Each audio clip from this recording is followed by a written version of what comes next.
Bilirsiniz ki, bugün oğlumun ad günüdür və mən neçə vaxtı araşdırırdım ki, ad günü bağçada necə edirlər. Normal bir şey tapmadım. Dedim, əgər özüm nəsə etsəm, mütləq sizin üçün paylaşacağım ki, fikir olsun. Hər yerə də yerləşdirəcəm.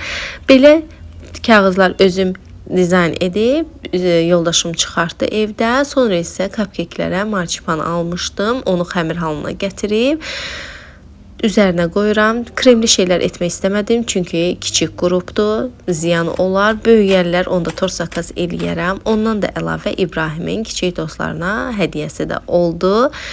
Onların da hədiyyəsi oldu, amma mən də onları hədiyyəsiz buraxmaq istəmədim. Yəni münasib qiymətə kiçik hədiyyələr var idi. Oğlanlara peçat, qızlara isə boyama almışdım və ondan da əlavə dedim ki, nə qoya bilərəm? Dedim, nə ərəfəsidir, Novruz ərəfəsidir və tez onlara yumurta papaqları toxudum ki, süfrələrində daim olsun və İbrahimi xatırlasınlar.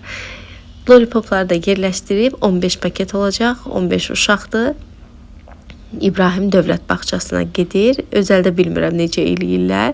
Hər şeyin sadəsini eləmək lazımdır. Məncə uşaqdılar.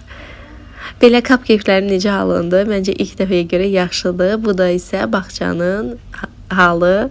Mən çox bəyəndim. Siz də bəyəndinizsə like edib yazmağı unutmayın. Hələlik.